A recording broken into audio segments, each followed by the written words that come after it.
So Elden Ring is the newest game from famous developer From Software, who is known for the Dark Souls and Demon Souls games. It marks the first time a Dark Souls game has ever used an open world format. They've teamed up with George R.R. Martin from Game of Thrones to write the story, and this game, ever since release, has been hailed as possibly one of the greatest video games of all time.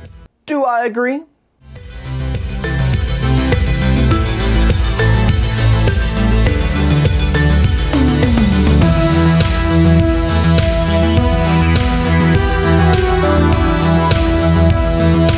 What's up, everybody, and welcome back to the Game Chamber. And now it is finally time for me to give my full review of Elden Ring. I have been playing this game for dozens of hours, and it's one of the only video games where I have ever felt like intimidated to actually review it, because there is so much content, so much to explore and to experience in this game that I could probably spend 200 hours in this thing and still be finding things that I have never seen before. So at what point did I feel like I had experienced enough of this game to give my clear opinion on?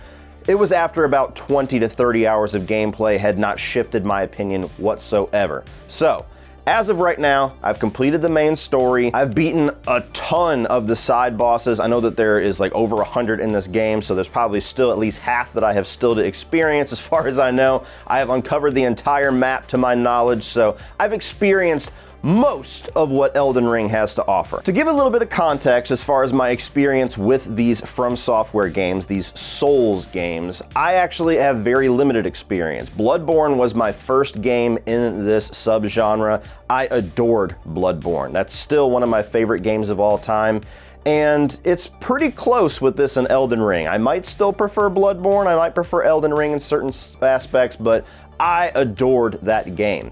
I played quite a few hours of the Demon Souls remake that was the launch title with the PS5. Eventually got a little bit burnt out on that, thought it was a bit cumbersome, and fell out of love with it, but that is it. I have not played any of the Dark Souls games. I played maybe an hour of Sekiro. It was way too difficult for me at the time, and then eventually I just got distracted with other games. I would like to go back to it at some point, so keep that in mind. I am not a Souls veteran. I'm not somebody that has experienced everything that From Software has given us, so that is my perspective. That is where I am coming from with my own thoughts and experience with Elden Ring. Now, when I first started seeing trailers and a lot of buzz getting brought up for this game a few months before its release, I was really intrigued with two things. I was intrigued with how the open world format was going to work with this Souls-style game, and I was very intrigued with what George R.R. Martin was going to be able to do as far as the storytelling, because traditionally with these Souls games, there's a lot of hidden lore, there's a lot of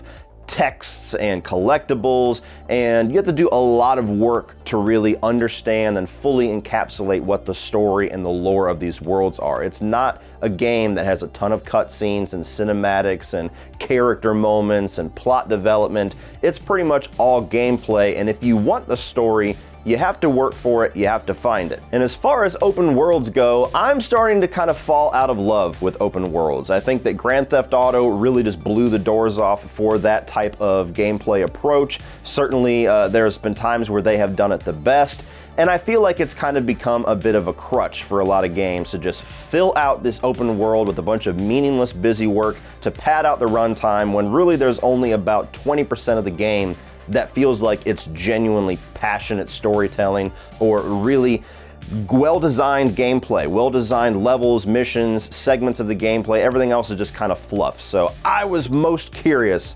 about where Elden Ring was going to fall on that spectrum. Starting off with the positives, that open world format is one of the best things about this game, and I actually think that this game sets a precedent that hopefully other developers, other franchises, and other games will learn from, and hopefully learn the correct lessons with. This is an open world that is not only massive, that does not only feel like this lived-in world that is living and breathing and constantly evolving, but it's an open world where it actually feels like you're exploring and finding out what this world is throughout the entire game.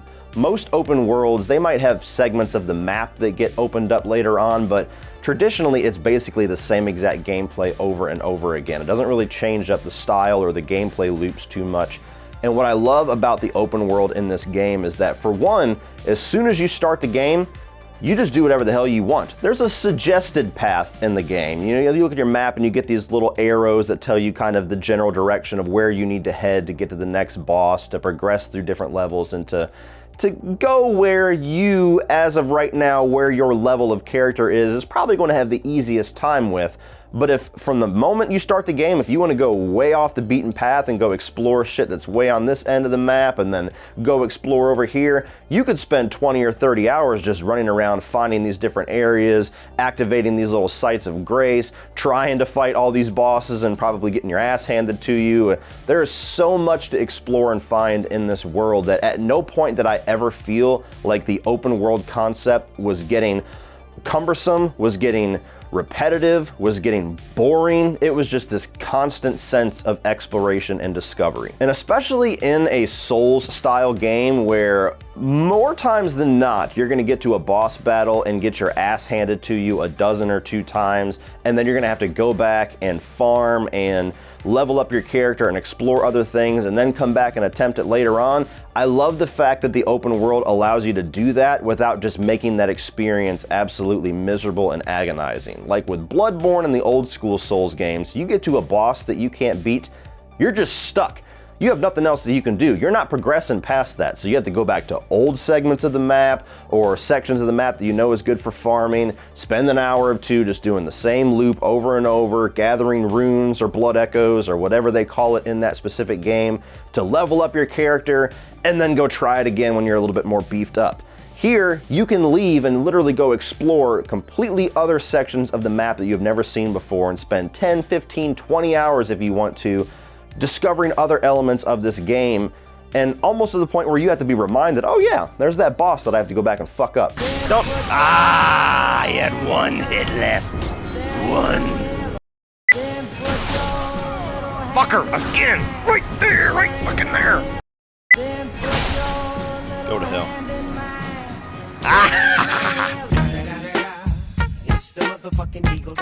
And that really kept the gameplay fresh for me. It kept it to where at no point did I feel like I'm stuck and I don't want to play anymore, because I just don't feel like farming for the next 2 hours. Moving on from that, I love the simplistic approach that this game takes, which is another hard lesson that I think other developers and other franchises can hopefully learn the correct lesson from, is that there is a lot of HUD and user interface and gameplay elements that quite honestly is fluff and isn't necessarily needed. You need some of it, and certainly with certain levels of gameplay experience with different players, they might need more than others.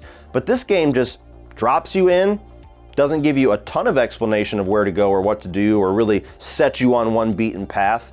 And you have to learn. You have to learn how to fight, how to block, how to parry, how to use certain elements and certain weapons against certain enemies, how to traverse across certain areas of the map, how to navigate certain areas of the story, how to choose your moments as far as what boss you want to take on then, if you're ready for it, if you need to come back, if you need to use certain ashes of war, which is basically like buffs on your weapon, if you need to use certain summons, which are these spirits, which are kind of like NPCs that help you along with the battles, and which ones are utilized well for which bosses. It's a constant learning experience.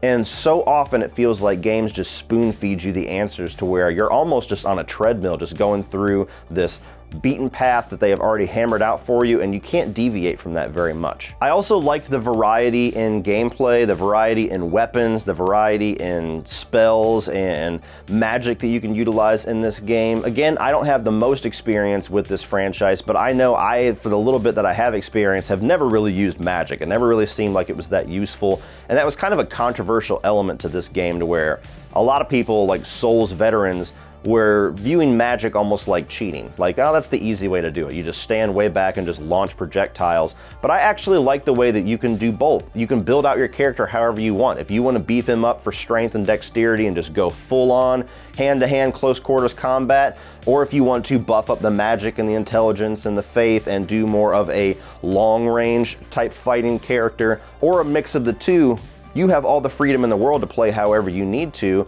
and that also plays into how skilled of a game or how skilled of a Souls-born person that you are, to where if you don't do very well with hand-to-hand combat, you don't have the reaction time or the instinct to be able to do that very well, the game builds in another gameplay element for you to learn and to hopefully be a little bit better with that path. I also really appreciate the fact that this game is possibly the most focused on onboarding of any of the Souls games. Now, it's still way scaled down from your traditional game. There's still a lot of stuff here that you have to find out on your own or look up or hear from a friend, but there is certain tutorial segments, there is certain explanations given, there's menu options that can heighten or can highlight what a use of an item is or a potential use of an item is, that I feel like the learning curve is much less steep in this game. And that's very important, because the Souls games, for as great as they are, for as unique as they are, they kind of become a niche thing because there's so many people that just don't have the time, the patience, or the interest to put in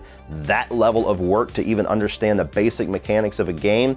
And I think that's a total valid criticism, that this game kind of smooths out that experience a bit more.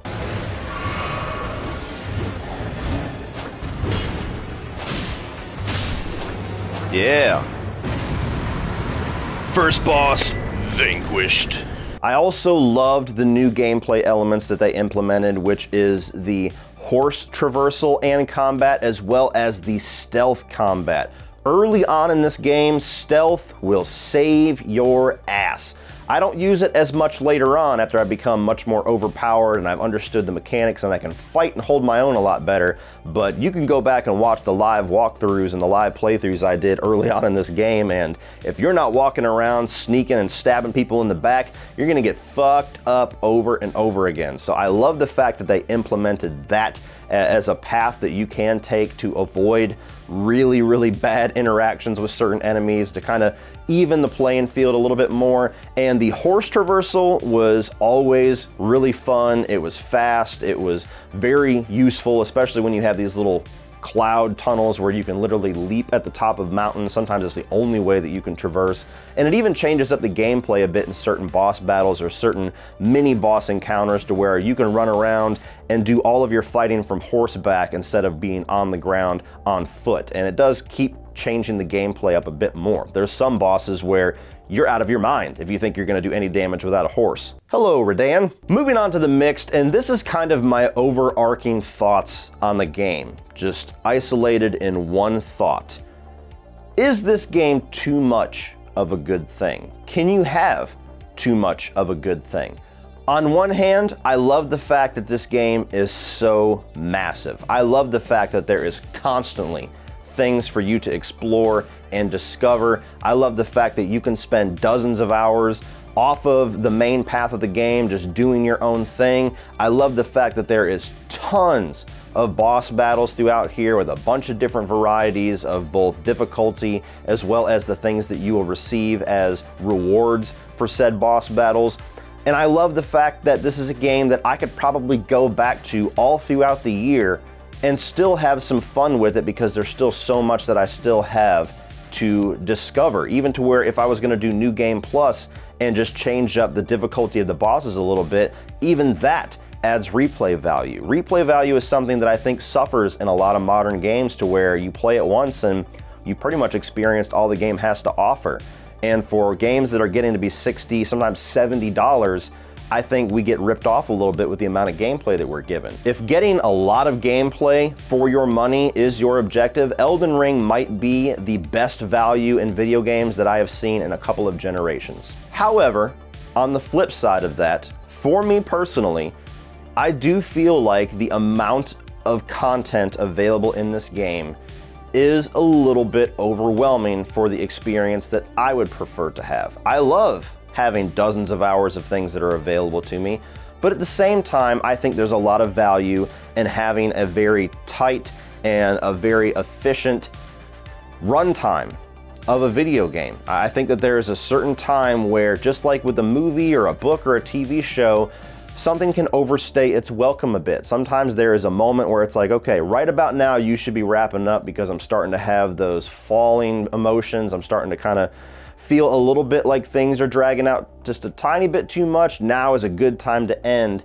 And there was multiple times throughout my journey in Elden Ring where it started to feel like I was just experiencing the same things over and over again. Even though there was variety, even though there's a lot of different areas of the map, even though the bosses are all different as far as the design and the approach that they take to fighting, it's essentially the same loop over and over where you discover this new area, you find these points of grace, you go around and you pick up all these little glowing items and kill enemies, little NPCs all the way throughout it if you choose to, and then eventually get to a boss battle. You fight them the same way you fought pretty much all the other bosses with very few exceptions, and then you kill them, get a reward, get a new grace point, and then you move on to the next part of the map.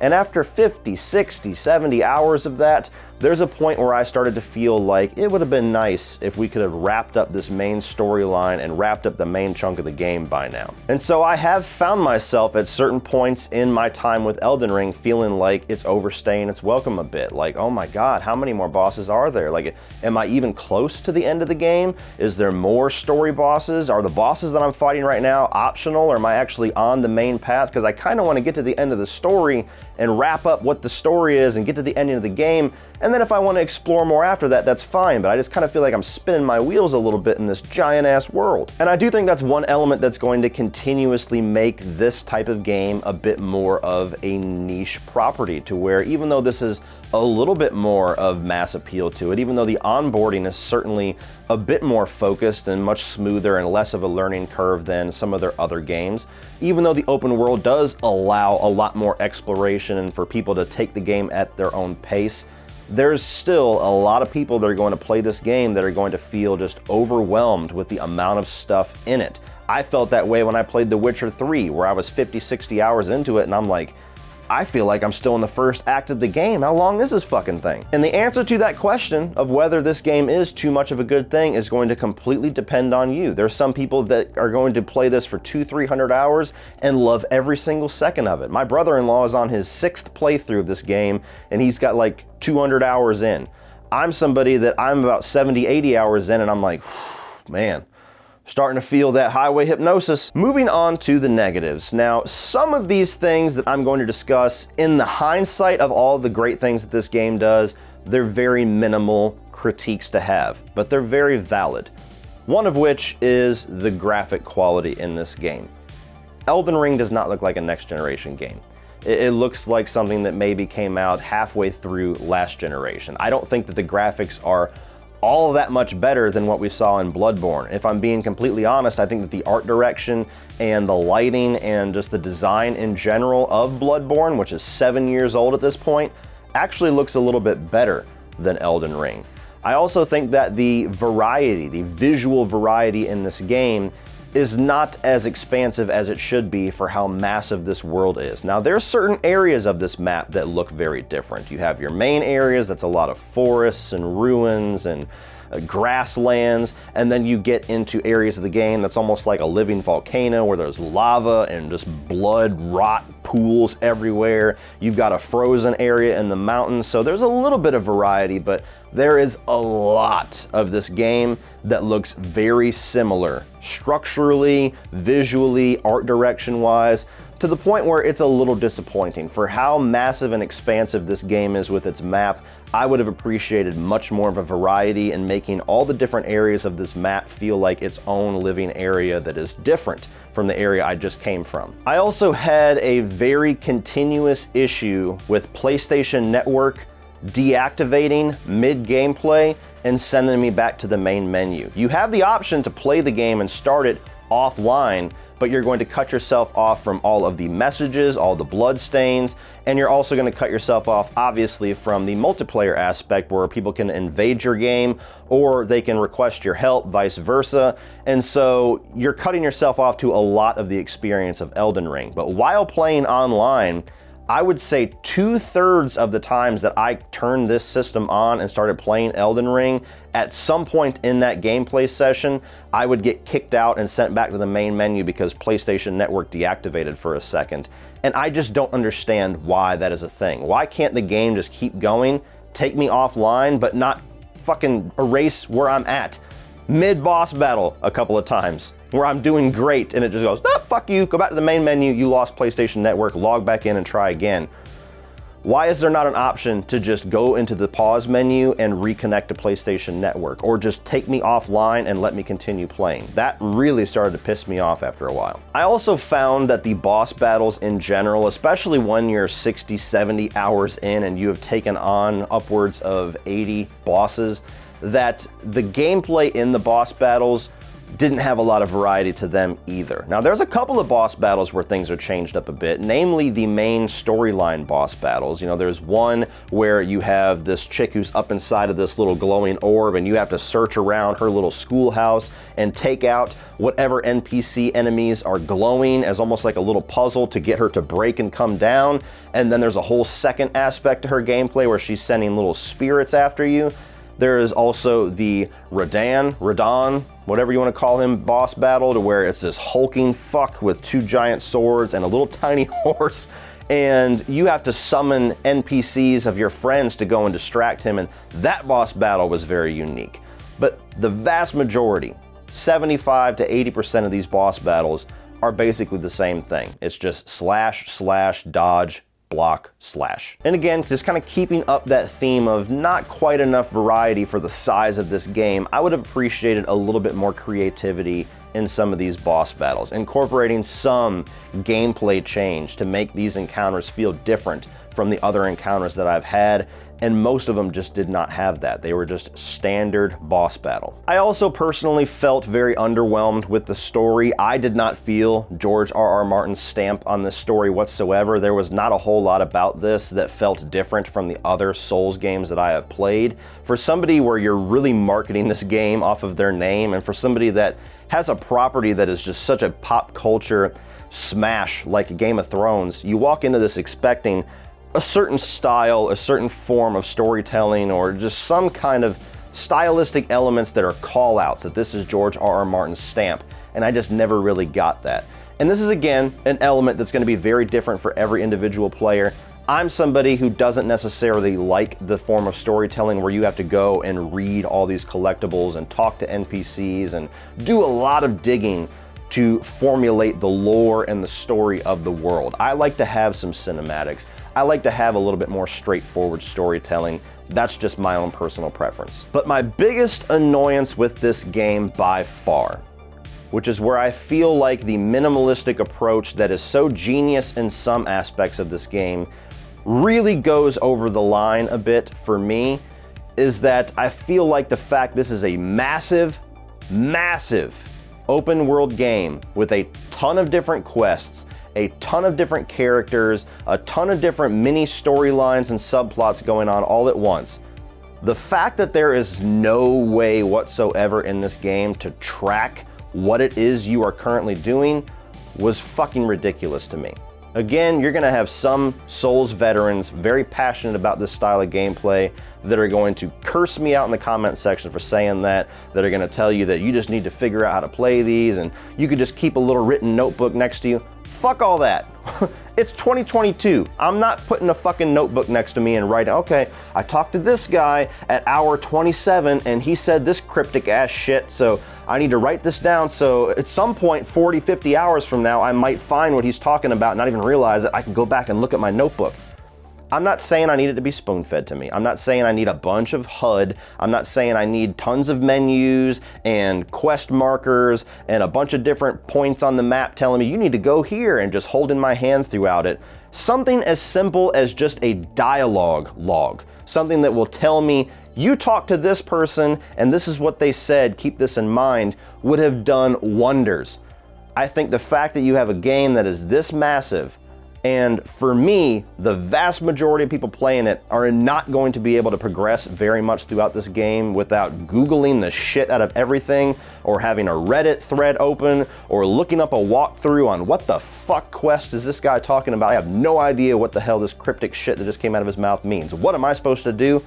You're going too far. There were certain times where I could read an NPC's dialogue and say, oh, okay, I can put 2 and 2 together. I gotta go to this place and listen for a wolf's howl and then do this little pose and, oh shit, there's a guy. Okay, let me talk to him and see what's next. There's elements of that is easy enough to put 2 and 2 together if you actually pay attention.